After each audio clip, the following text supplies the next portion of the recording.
일단 이런 부분에 대해서 이제 이런 논란이 계속 이어지자 이제 외교관 이제 과거에 이런 외교관들의 어떤 평가 이런 것도 계속 이어졌는데요. 이제 김숙 전 유엔 대사도 이 부분에 대해서는 좀 우려를 표명했습니다. 그 얘기 잠깐 듣고 얘기 계속 나누겠습니다. 불법 또는 비법적으로 획득을 한 것을 공개를 하면서 자기 합리화를 위해서 국민의 알 권리라고 얘기하는 거는 조금 잘못된 거라고 생각됩니다. 제가 한 10여 년 전에 국정원에 근무할 당시에 가끔 국회 정보위에 보고를 했어요. 정보위 위원들한테만 보고를 하고 이게 바깥으로 유출되는 게 되어서는 안 된다라고 해서 보고를 하는데 보고하면 즉시 여야 간사가 경쟁적으로 바깥에 나가서 언론에다가 그걸 얘기를 하는 겁니다. 이게 자칫 잘못하다가는 민감한 사안에서는 그 정보가 어떻게 나오게 되느냐. 정보원에 대한 노출 그렇죠. 문제도 있는 거고.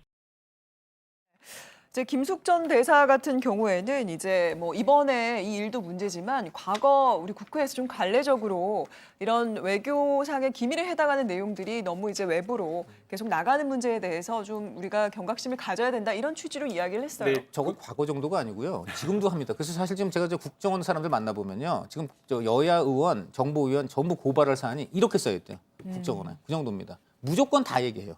자, 그것도 지금 만약 우리 김양국 변호사님 논리를 하면은 지금 여야 의원에서 지금 가운데 정보위에서 일했던 의원은 지금 전부 다 감옥 가야 됩니다. 제 생각에는 네, 만약에 그렇습니다. 그렇게 생각하고 고발할 거리들이 많다면 고발해야 된다고 생각해요. 그러니까 그게 이전에 우리가 나쁜 짓을, 그러니까 뭐라고 해야 될까요? 좀 불법 행위를 저질렀어도 눈 감아왔었던 분위기가 문화적으로 있었다라고 강찬호 의원님께서 말씀을 해주시는 거라면 우리 촉물혁명 이후의 정부에서는 이제 그런 것들과 안녕을 해야 되지 않겠습니까? 그것과 이제 헤어져야겠죠.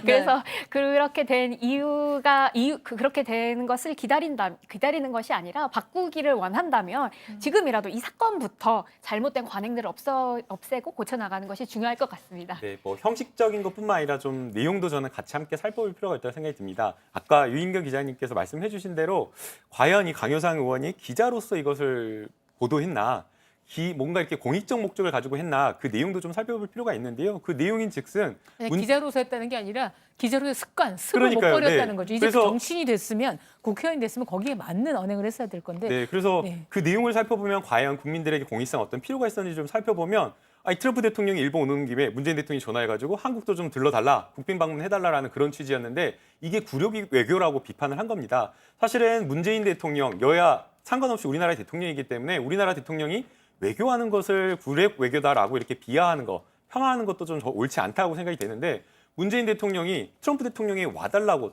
방문해달라고 요청한 게 과연 뭐가 문제인지, 특히나 북핵 비핵화 관련되어서 우리가 더 절박한 심정이기 때문에 트럼프 대통령에게 방안을 요청하는 게 너무나 당연한데 그것을 공익상 필요다, 굴욕 외교다라고 하면서 공개한 것, 내용상으로도 저는 공감하기 어렵다고 동시에 생각합니다. 그것이 저는 왜 그 기밀이 되어야지 굉장히 궁금합니다. 그게 뭐 기밀입니까? 아니 동맹국 대통령 보고 우리나라 대통령이 와라고 한 거 얼마나 보기 좋습니까? 아니 근데 보고 싶다고 한 건데 그게 왜 기밀이 되나요? 다른 사람이 정하는 게 아니라 어쨌든 법적인 분류가 있고 그렇지 않습니다. 네. 분류되고 매기면 그렇게 되는 거예요. 기밀로 분류되어 있었던 것이기 때문에 누가 분류했습니까? 그 외교부 안에 네. 그 지침이 있죠. 네. 제 말은 그래서 뭐냐면 그 내용이 기밀로 분류될 만한 수준이 못 된다는 것이 말씀하십시오. 네, 그 부분은 말씀하신 것처럼 이제 뭐 청와대나 아니면 외교부에서 판단하는 기준이 있고 또 사법부의 판단은 다를 수도 있을 거니까 아까 김남국 위원님 얘기하신 것처럼 저희가 좀 그 결과를 좀 차분하게 지켜봐야 될 것 같다는 생각이 듭니다.